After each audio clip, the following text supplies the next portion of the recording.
오늘 우리에게 주시는 하나님의 말씀은 사도행전 15장 1절과 2절, 그리고 갈라디아서 1장 18절, 그리고 갈라디아서 2장 11에서 14절입니다. 먼저 사도행전 15장 1절에서부터 2절 말씀 다 같이 봉독하시겠습니다. 사도행전 15장 1절과 2절입니다. 어떤 사람들이 유대로부터 내려와서 형제들을 가르치되 너희가 모세의 법대로 할례를 받지 아니하면 능히 구원을 받지 못하리라 하니 바울 및 바나바와 그들 사이에 적지 아니한 다툼과 변론이 일어난지라. 형제들이 이 문제에 대하여 바울과 바나바 및 그 중에 몇 사람을 예루살렘에 있는 사도와 장로들에게 보내기로 작정하니라. 아멘.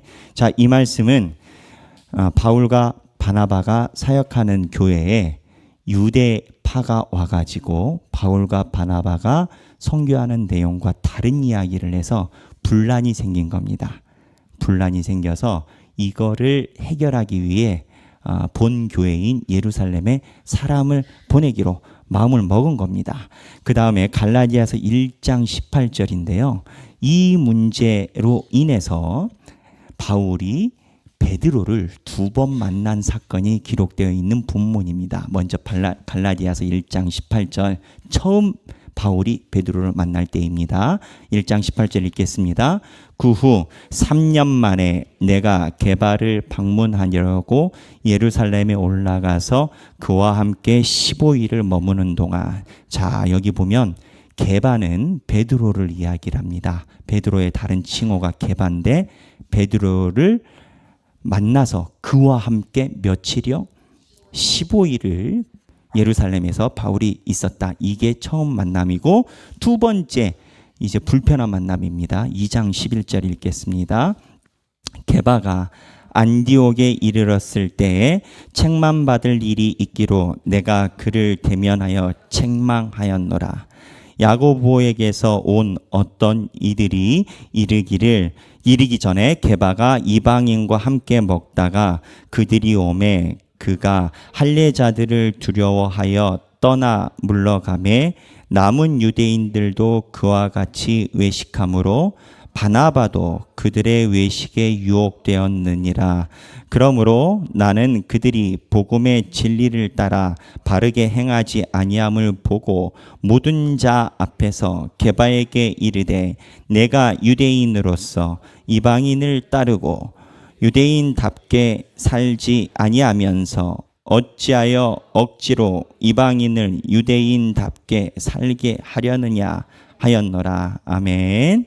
자, 이 본문은 이미 읽으셨던 대로 바울이 게바, 베드로를 모든 사람 앞에, 성경에 있는 본문 그대로라면 모든 자 앞에서 베드로를 대놓고 질책하는 장면입니다.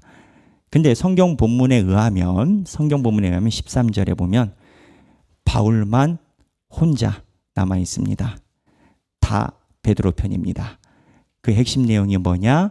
유대인들을 어떻게 받아들이느냐, 이방인 문제로 지금 베드로와 바울이 맞서고 있는데 이때 바울이 혼자 남는 상황입니다. 지금까지 있는 성경 본문을 보면 바울과 바나바가 매우 불편합니다. 아니죠. 바울과 베드로가 매우 불편합니다. 이 성경 본문 그대로라면 사도행전 15장에서 이방인을 받아들이는 문제로 인해서 바울과 베드로와 바나바가 원팀이었습니다. 사도행전 15장에. 그래서 한 팀으로 유대인들 사이에서 이방인을 받아들이는 문제를 해결해 봅니다. 바울과 베드로와 바나바가 원팀이었는데 갈라디아서 2장에 보면 베드로와 바나바가 한 팀이 되고 바울 혼자 남습니다. 13절, 이 갈라디아서 2장 13절 본문에 보면 남은 유대인들도 그와 같이 외식함으로 바나바도 그들의 외식에 유혹되었느니라. 이 외식이 밥 먹을 때 나가서 밥 먹는 걸 이야기를 하는 게 아니에요. 밥 사 먹는 외식을 이야기를 하는 게 아니고 바울이 바나바에게 지적하고 싶은 것, 바울이 베드로에게 지적하고 싶은 건, 너는 하늘에서 환상까지 보고 하나님이 정한 것 부정한 것 없이 이방인을 다 받아들인다고 한 환상을 본 자로서 왜 이방인을 전도를 하면서 이방인들을 예수 그리스도의 자녀로 삼는 데 관심 갖지 않고 이방인들을 유대인화 시키는 데 관심을 갖고 있느냐라고 바울이 전곡을 찌릅니다. 그러니까 베드로는요, 사실 예수 그리스도의 마음을 향해 모든 사람을 다 맞아들여야 된다는 환상을 봤음에도 그 마음에는 이방인들을 유대화 시키고 싶었던 마음이 있었던 겁니다. 그 마음이 베드로의 본질적 마음이 아니에요. 지난주에 살펴봤던 애니어그램에 의하면 베드로는 3번 유형으로 보는데 조금 상황에 따라서 좌지우지하는 성향으로 보는 견해가 있습니다. 그래서 예수님이 십자가에 못 박히시기 전 대제사장 집에서 여론이 안 좋고 본인이 수세에 몰리니까 예수님을 3번 부인했던 베드로의 성향이 무언가 우리는 굳건해 보이나 사람들의 영향에 의해서 성향이 왔다 갔다 변조가 있을 수 있다라고 추정을 합니다. 결국 지금 이 모습이 바울하고 베드로하고 논쟁이 난 겁니다. 이 부분이 신학계에서 전통적으로 굉장히 유명한 포인트입니다. 일반 교인들은요, 제가 하는 얘기들을 많이 이해하기 어렵습니다. 성경에 대한 연구가 없으니까. 하지만 우리 하길교회는 다 무슨 얘기인지 아실 겁니다. 이거를 그림으로 그린 사람이 있습니다. 렘브란트입니다. 한번 그림을 보도록 하겠습니다. 그림 띄워주시기 바랍니다. 여기 보면 논쟁 중인 두 노인이라는 이름으로 렘브란트가 그렸습니다. 렘브란트는 이 논쟁 중에 있는 두 노인이 누군지 절대 함구했습니다.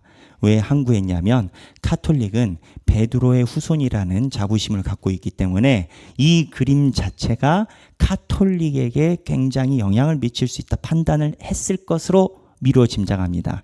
여기 보면 두 노인이 있는데, 자, 그림을 한번 보십시오. 여기 보면 이게 투과가 안 되는군요. 네, LED 화면이 투과가 안 되는군요. 여기 보면 앞에 하얀색 도포를 입고 있는 노인이 하나 있습니다. 그리고 그 앞에 그 노인의 음성을 듣고 있는 앉아있는 노인이 있습니다. 오늘 이 그림 자료는 일부 예배 설교 후에 백만송이 방에 카톡에 띄워드리도록 하겠습니다. 잘 이 사진을 보면요, 렘브란트가 빛의 화가라고 이런 칭호를 받는데, 이 앞에 바울이 하얀색의 밝은색의 빛을 받으면서 바울의 눈망울을 보면 저 하얀색 도포를 입은 사람을 바울로 다 추정을 합니다만 눈망울이 동글동글하면서 굉장히 영롱한 눈빛을 가지고 있습니다. 근데 이 그림의 핵심 키워드는 뭐냐? 이 노인하고 듣고 있는 노인의 자세와 두 노인이 가리키고 있는 책이 포인트입니다. 바울은 베드로에게 이야기를 하고 있고 베드로 또한 바울의 이야기를 가만히 듣고 있었습니다. 사실 어떤 신학자는 이런 얘기를 합니다. 예수 그리스도의 힘이니 베드로와 바울이 같이 겸상하고 있지, 예수님이 힘이 아니면 어부 출신인 베드로가 감히 가말리알 문화의 수제자인 바울과 겸상이 가능했겠느냐. 이 얘기는 바울이 이야기를 할 때 베드로가 반박하기 쉽지 않았을 것이다라는 겁니다. 왜? 바울은 신학적인 정통성을 가지고 있으니까. 그런데 바울이 이야기를 하면서 본인 주장만 하는 게 아니라 성경을 손가락으로 가리키고 있습니다. 그렇죠? 오른손입니다. 근데 베드로가 듣고 있는 자세를 잘 보면 베드로가 성경의 두 손가락으로 다른 성경의 책을 이렇게 손가락을 끼고 있는 모습입니다. 무슨 말이냐? 능력이 되든 안 되든 베드로도 얘기가 끝나면 할 말이 있다 이건 겁니다. 바울이 이야기를 해도 베드로도 아무리 팔자무식이어도 나도 할 말이 있다라는 겁니다. 이 특징은 둘 다 성경에 손가락을 끼고 있다라는 겁니다. 이 그림을 보면서 여러분은 무엇을 느끼시나요? 이방인에 대해서 어떻게 수용하는지 문제가 베드로도 바울도 성서적인 원리에 의해서 성서적 전통에 의해서 본인들이 가지고 있는 주장이 있습니다. 그런데 베드로가 사실 대표성을 띠고 있지만 베드로가 아니라 유대인들, 그 당시 초대교회에서 이방인들이 들어오는 문제에 대해서 유대인들이 자기 소위 토배기 정신, 우리끼리끼리 정신에 유대 정신을 버린다라는 게 유대인들한테 굉장히 힘든 일이었습니다. 몇 번 묵상했지만 초대교회 교인들은 이방인 전도하려고 교회 세운 게 아니었습니다. 초대교회 교인들은 기다리라고 할 때 이방인 전도하려고 그때를 기다린 게 아니라 이스라엘의 나라가 회복될 때를 기다렸던 겁니다. 근데 하나님의 음성에 의해서 사도행전에 보면 이방인들이 대거 들어오면서 본의 아니게 예수를 믿지만 자기의 뿌리를 가지고 있는 유대인들이 이 뿌리를 넘어가지 않으면 이방인들을 맞아들일 수 없는 중요한 변곡점이 돼버린 겁니다. 유대인이기 때문에 예수님을 만나지만 이 유대인이라는 뿌리를 버리지 않으면 초대교회 교회에 초석이 되기 어려운 묘한 상황이 연출이 된 겁니다. 그런데 여러분, 이 상황이요, 다른 각도로 생각해 보면 굉장히 모순적입니다. 왜 모순이라고 얘기를 하는지 아십니까? 하나님의 뜻을 구현하는 사람들이 똑같이 하나님의 뜻을 구현하는데 똑같이 의견이 반대 방향으로 갈려 있다라는 겁니다. 베드로와 바울의 이 논쟁의 장면은 호주 멜보른에 있는데 굉장히 유명한 그림 중에 하나입니다. 성경에 보이는 이러한 모순점이 있습니다. 제가 오늘 여러분들과 이야기하려고 하는 핵심 포인트는 신앙 안에서 일어나는 모순 때문에 여러분들과 성경을 보려고 하는 겁니다. 우리가 우리 삶에 가지고 있는 모순 중에 가장 핵심적인 모순은 뭐냐? 내가 하나님 나라를 위해서 살아가는데 내 삶이 넉넉지 않습니다. 그리고 내 삶이 풍요로워지면 하나님께 더욱더 나갈 것 같은데 꼭 그렇지도 않습니다. 또 하나 가장 큰 모순은 하나님이 너로 인하여 복을 주고 너를 따르는 민족에게 복을 주겠다 약속하셨지만 정작 삶의 자리로 가서는 기독교인으로 살아낸다는 것이 그렇게 만만치 않습니다. 하나님이 우리 머리에 기름을 부으시고 성령의 부르심을 해주셨다면 우리의 삶이 윤택해야 될 건데 그럼 외부적인 것 말고도 내부적으로도 마찬가지입니다. 가정의 문제도 그렇습니다. 가정의 문제도 주님을 신실하게 믿고 따라가면 모든 것이 잘 해결되고 그러기를 기대하기 마련인데 마치 희망 고문처럼 무언가 내 삶 속에서 언제나 꼭 정리되지 않은 이거 하나 터지면 저거 나오고요. 저거 터지면 이거 나오고요. 끝없이 바람잘 날 없이 내든 바뀌든 나오는 게 우리 삶의 인생인 겁니다. 그런 거 보면 예수 그리스도를 안 믿으면 몰라도 예수 그리스도를 믿는 자는 다른 삼자적 입장에서 보면 모순적인 삶이 그 안에 배어 있는 겁니다. 근데 성경에 보면 이런 각도로 보면 모순적 포인트가 진짜 많이 나옵니다. 두 번째 그림 보겠습니다. 두 번째는 렘브란트가 그린 아브라함의 희생 제사라는 이삭의 번제 그림입니다. 이 그림을 가지고 제가 설교를 여러 번 했기 때문에 여러분들에게 익숙한 줄 압니다. 이 그림을 보면 렘브란트가 강조하고 있는 부분이 있습니다. 렘브란트는 빛의 화가라고 합니다. 그래서 빛의 화가는 렘브란트가 저 원래 그림 안 좋아하거든요. 근데 설교하려고 말씀 전하려고 그림 보다 보니까 왜 빛의 화가인가 했더니 자연스러움으로 빛과 어둠이 공존하는데 어색함이 없이 그려낸 것이 대단하다. 그래서 그 당시에 그림을 합니다. 그래서 이 렘브란트의 아브라함의 제사를 보면은요 그렇습니다. 여기 보면 나중에 이것도 백만송이방의 그림을 띄워드리겠습니다. 이렇게 살펴보면 확대해서 보면 여기에 나오는 아브라함의 눈빛이 보면요 몽롱합니다. 조금 과하게 얘기를 하면 명태 눈깔 같습니다. 네, 생태도 아니고 명태. 차이는 잘 모르겠는데 제가 알기로는 명태 눈이 제일 흐리뭉둥했습니다. 명태 눈처럼 하늘을 바라보고 있고 천사의 눈이 오히려 더 밝고, 여기 보면 아들을 죽이려고 이렇게 제끼고 있습니다.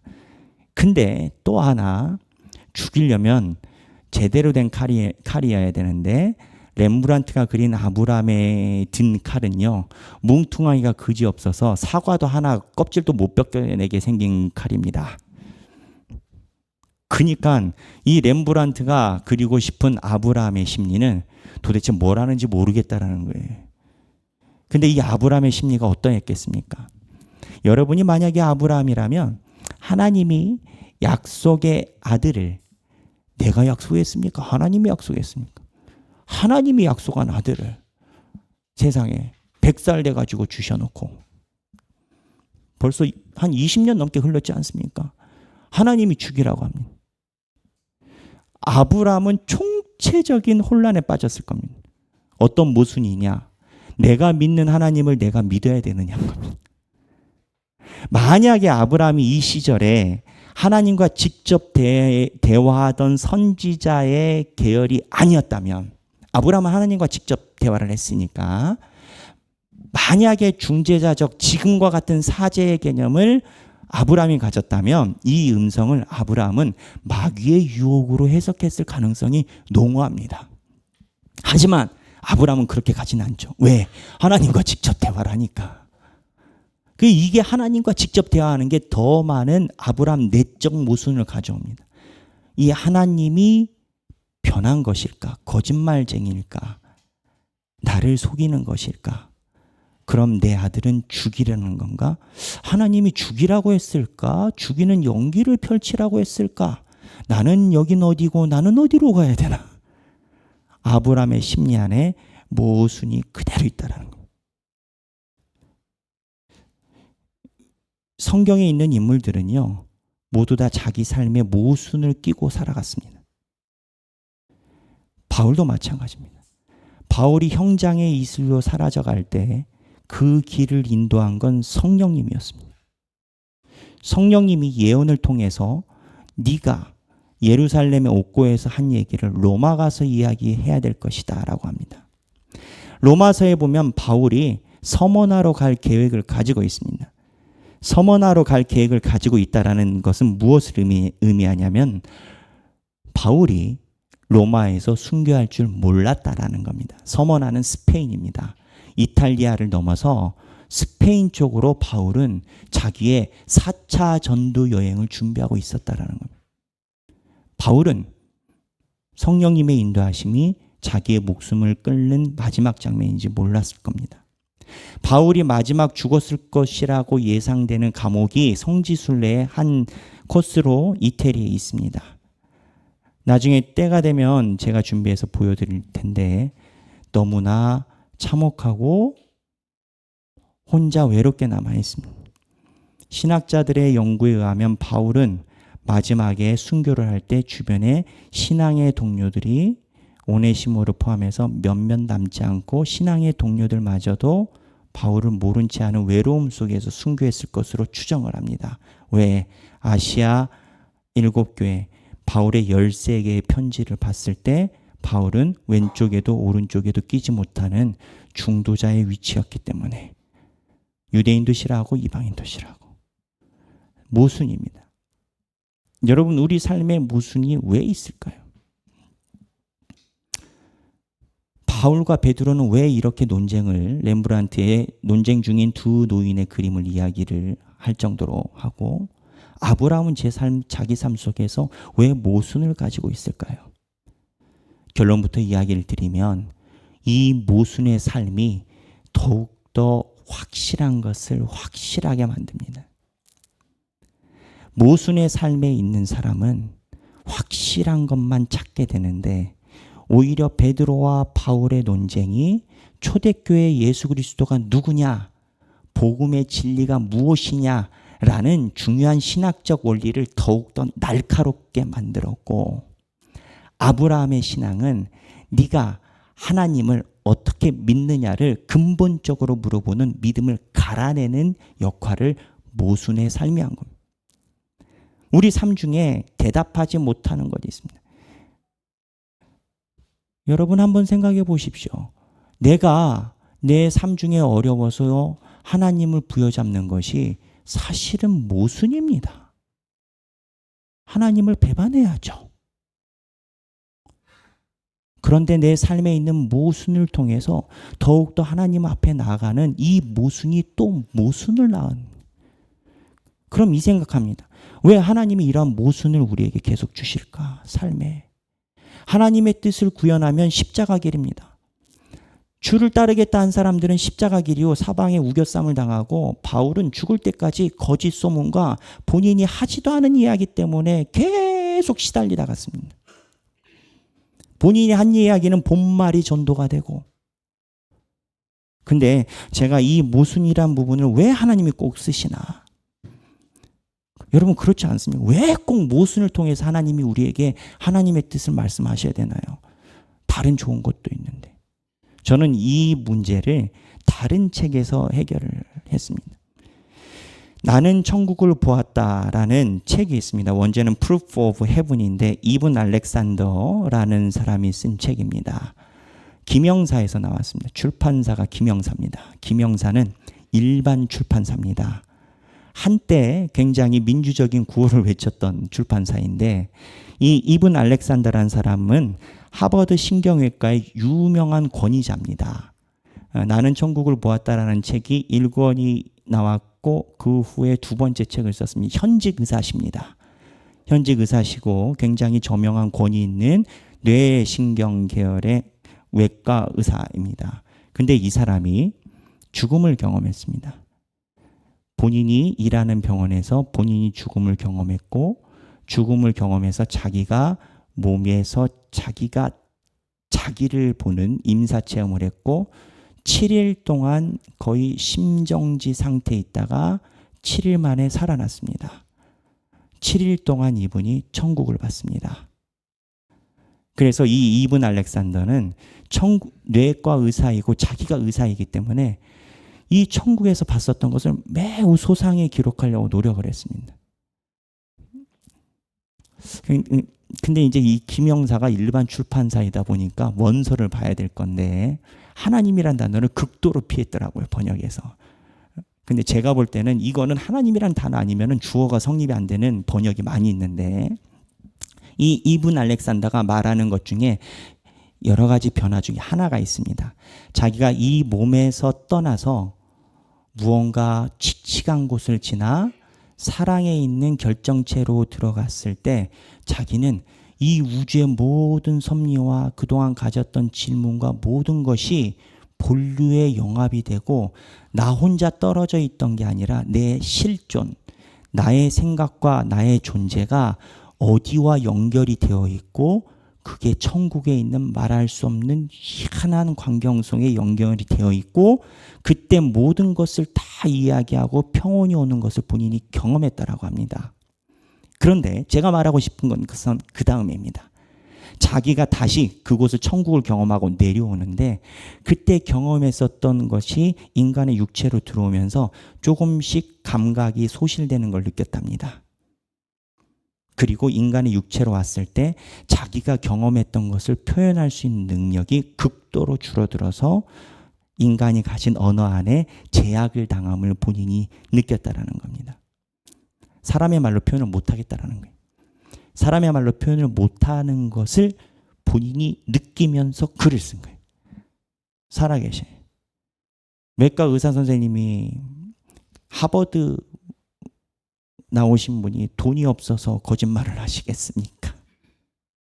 7일간 임사체험. 여러분, 천국은 있습니다. 하나님도 살아계시고 성령도 있습니다. 악령도 있고요, 마귀도 있습니다. 우리가 지금 예배드리는 건 하나님께 예배드리는 겁니다. 우리는 종교의식을 하는 게 아니라 지금 이 자리에 성령님께 예배를 드리는 겁니다. 이러한 증거를 하나님은 지금도 하고 계십니다. 그런데 제가 여기서 말하고 싶은 포인트는 이겁니다. 이반 알렉산더가 이야기를 한 그대로라면 우리가 하나님의 본류에 있는 것을 다 듣는다 하더라도 인간의 언어로 다 이해하지 못한다라는 겁니다. 그거를 풀어내는 능력이 상실된다라는 겁니다. 모순이 뭐냐? 삶의 모순이 뭐냐? 저는 그 사람의 글을 읽으면서 저 또한 삶의 모순을 경험하고 느끼고 있는 자이기 때문에 하나님이 모순이라는 것을 통해서 우리 삶의 인간의 언어로 갈 수 없는 저쪽을 우리가 알 수 있도록 이끌어가는 통로구나. 왜 내 삶 중에 모순이, 내가 주님을 평생 동안 섬겼는데도 내가 왜 힘든지, 자녀의 문제가 있는지, 부모의 문제, 재정의 문제, 배우자의 문제가 있는지 우리는 우리의 삶의 모순을 해결할 수가 없습니다. 알 수가 없습니다. 하지만 그 모순이라는 통로를 지날 때 하나 확실한 게 있습니다. 이 확실한 걸 렘브란트가 그렸습니다. 우리 첫 번째 렘브란트 그림 한번 보여줄까요? 자, 그림을 한번 보십시오. 이 렘브란트가 연구하면 연구할수록 대단한 사람이다. 저같이 미술 모르는 사람도 알게 되는데, 자, 렘브란트 바울과 베드로의 논쟁 중인 두 노인 보면 렘브란트의 그림의 특징 중에 하나가 빛과 어둠이 공존하고 빛이 선명한데 불안해 보일 수 있는 이 장면이 온화합니다. 아브라함의 제사 보여주십시오. 아브라함의 제사에 보면 여기도 아들을 죽이려는 살인의 장면인데 빛도 있고 어두움도 있는데 온화합니다. 무슨 얘기냐? 모순에 당한다고 사람들이 다 모순 안에서 하나님의 길을 가는 게 아닙니다. 바울과 베드로 처음에 사진 한번 보여주십시오. 여기 보면 바울과 베드로의 논쟁의 핵심은 말씀에 꽂혀 있습니다. 내 삶의 모순을 느끼는 사람은 주님의 말씀으로만 그 모순 안에서 길을 볼 수가 있는 겁니다. 모두 다 삶의 혼돈에 있다고 모든 삶이 다 주님의 길로 인도되는 건 아닙니다. 내 삶의 역경이 있다고 해서 그것이 모두 다 주님의 부르심으로 가는 것은 절대 아닙니다. 모순 속에서도 길을 잃은 모순이 있고 모순 속에서도 길을 찾는 모순이 있습니다. 여러분 삶에 가진 질고가 답이 뭐다, 이렇다 제시할 능력이 저에게 없고 제가 느끼기에는 하나님도 그 길의 제시가 목적은 아니신 듯합니다. 하지만 이분 알렉산더가 이야기한 것처럼 이미 우리의 언어로 제한된 이 상황과 이 느낌이 하나 확실한 건 모순적인 삶을 통해 우리의 본류이신, 우리의 창조자이신, 우리의 어머니이신, 아버지이신 우리 하나님께로 인도하는 길이라는 거예요. 사랑하는 성도 여러분, 사도행전을 보면 볼수록 참 신비하다고 저는 느낍니다. 제가 누차 말씀드렸지만 제가 사도행전을 참 좋아해서 여러 번 읽었음에도 읽을 때마다 새로운 영화를 보듯이 시즌 1, 2, 3가 아니라 하나님이 보여주시는 일이 있습니다. 사도행전의 초대교회의 모습은 모순의 극치였다라고 저는 봅니다. 하지만 어떠한 한국교회가 초대교회를 동경하지 않는단 말입니까? 베드로와 바울이 사람들 앞에서 신랄하게 다투는 장면이지만 그들이 그 모순적인 장면 안에서 온화한 그림이 그려지는 건 하나님의 말씀을 향한 지향점은 절대 불변했기 때문인 겁니다. 아브라함이 자기 삶 중에 가지고 있는 이 하나님을 믿어야 말아야 된다. 이 모순으로 보면 아브라함이 가지고 있는 모순이 가장 높은 모순입니다. 하지만 아브라함이 자기 삶 중에 일어나는 일에 대한 하나님을 향한 모순에서 믿음의 조상이 된 이유는 절대 하나님에 대한 믿음의 뿌리를 내리고 그 모순을 넘어갔기 때문입니다. 제가 좋아하는 찬양 중에 내 주를 가까이 하게 함은이라는 찬양이 있습니다. 그 찬양의 가사가 그렇습니다. 내 주를 가까이 하게 함은 십자가 짐 같은 고생이나. 그러니까 이분은요, 그 가사를 쓰신 분은 예수 믿는 게 고생이다라는 걸 알아요. 근데 내 일생 소원이 늘 찬송하면서 주께 더 나가기 원합나이다. 내 일생 소원이 주님을 찬양하며 주께 더, 이거야말로 말이 안 되는 글인 거예요. 세상에 어떠한 사람이 고생길을 찬양하며 나간답니까? 이거 사람이 시켜서 될 것 같습니까? 사람이 말한다고 될 것 같습니까? 우리 주변에 이러한 모순적인 삶을 살고 하나님께 부름받은 분이 많이 계십니다. 왜 빛도 없이 이름도 없이 하나님의 교회를 섬겼던 많은 목사님들은 이름도 없이 빛도 없이 다 별세를 하시는, 중간에 직업 바꾸면 될 것 같은데 왜 이름도 없이 빛도 없이 하나님의 교회를 섬겼던 수없이 많은 장로님들과 권사님들은 자기의 모든 걸 다해서 심지어는 재산까지 다 교회를 위해서 헌납하신 그 장로님 권사님들은 아무도 이름을 기억하지 못. 근데 그러한 삶을 통해서 하나님께 더 나아가는 모순 안에 그들은 고백을 합니다. 내 일생이 행복했다고. 여러분, 이게 일반적인 지식으로는 말이 안 됩니다.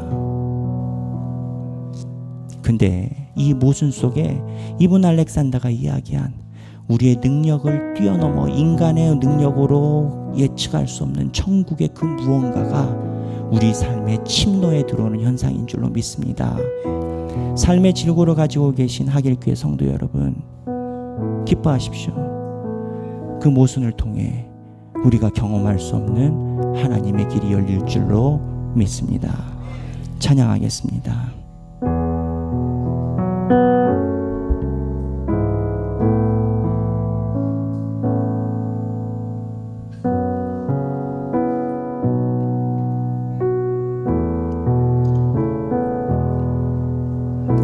내 주를 가까이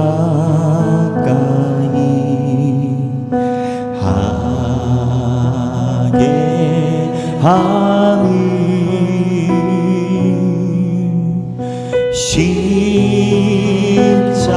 십자가 짐 같은 곳에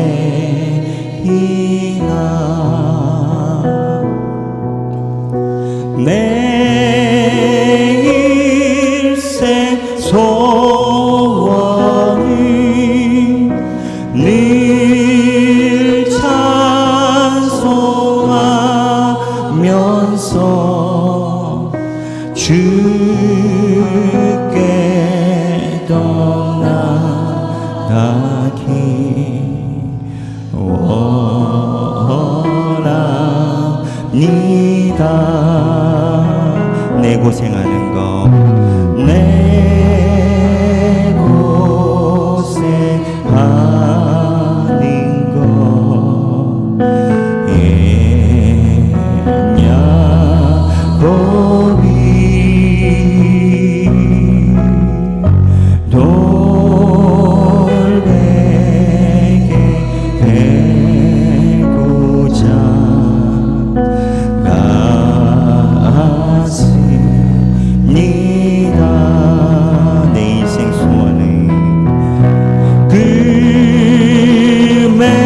쌓은 것 본받아서 돌다니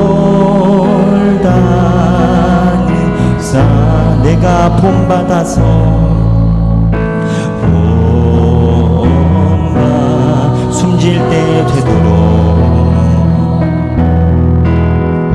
숨질 때 되도록 늘 찬송하면서 늘 찬송하면서 주께 더 나가길 주께 더 나가길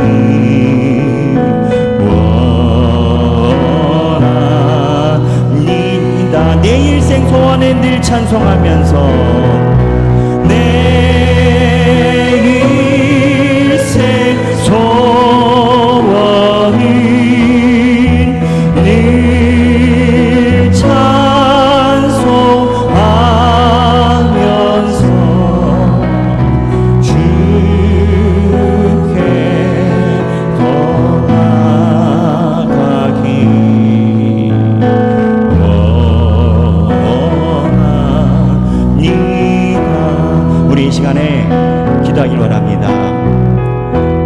이반 알렉산더의 증언에 의하면 분명히 하나님의 그날이 있고 성령님께서 우리들에게 말씀하시는 바가 있습니다. 성령님께서 우리의 마음에 만지시고 들려주시는 말씀을 따라서 다 함께 개인 기도하겠습니다. 기도하시겠습니다.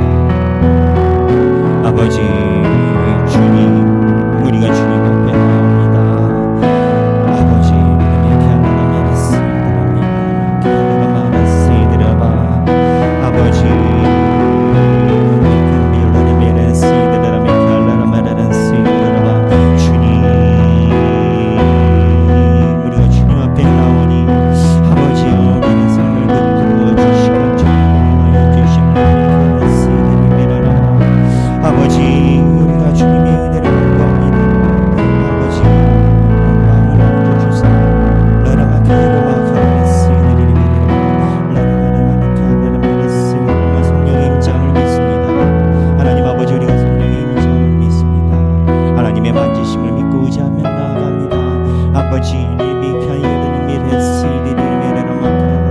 주님 동행하여 주사 우리의 삶의 심령을 만져주옵소서. 주님을 바라봅니다. 아버지 우리의 삶을 주님의 손으로 이끌어 주사 우리가 주님을 찬양하며 나아가는 우리의 인생이 되게 하여 주옵소서.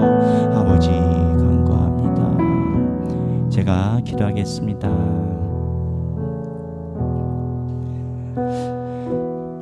하나님 아버지, 우리가 주님께서 우리 삶에 보여주시는 모순을 통하여 하나님 앞에 나아가는 은혜를 경험하게 하여 주옵소서. 왜 바나바와 베드로와 바울이 저렇게 모순적인 장면에 앉아있는지, 아브라함이 그 모순의 장면에 앉아있는지 우리는 알 수 없으나 우리의 삶 또한 주님의 은혜와 질고가 같이 있는 모순 속에 있음을 고백합니다. 하지만 이 모순의 길이 우리가 알 수 없고 경험할 수 없는 주님의 그 나라를 향한 하나님의 비춰주심을 고백합니다. 바울이 주님 앞에 살아가며 이 땅에 있는 사람이 아니라 하늘에 속한 사람처럼 살았던 그 삶이 우리가 그렇게까지 살 수 없을지라도 그와 같은 길을 바라보는, 하늘에 속한 사람의 삶을 바라보는 신앙의 여정이 되게 하여 주옵소서. 주님 앞에, 하나님 앞에 속한 사람의 삶을 살기 원해서 드린 예물들이 있습니다. 신앙이 없이는 주님 앞에 예물을 드릴 수 없습니다. 신앙이 없이는 1,000원짜리 한 장도 하나님 앞에 봉헌 드릴 수 없습니다. 하나님이 신앙으로 하여금 주님 앞에 제물을 드릴 수 있는 신앙을 허락하여 주심에 감사합니다. 또한 이러한 봉헌이 우리가 풍족해서가 아니라 부족한 중에 모순의 삶을 통하여 하나님이 말씀하시는 은혜에 이끌려 드릴 수 있게 하여 주심에 감사드립니다. 주님의 길을 택한 자들의 인생 주님께서 끝까지 인도하여 주시고 책임져 주옵소서. 이제는 우리 주 예수 그리스도의 은혜와 하나님 아버지의 극진하신 사랑과 성령님의 감동감화 교통하심이 내 삶의 자리에서 기쁠 때나 슬플 때나 건강할 때나 건강하지 않을 때나 마음이 불편할 때나 평안할 때나 하나님의 뜻을 구하고 그 안에서 살기 원하는 사랑하는 모든 주님의 백성들 머리 위에 지금으로부터 영원토록 함께 하시길 성부와 성자와 성령의 이름으로 간절히 축원하옵나이다. 아멘.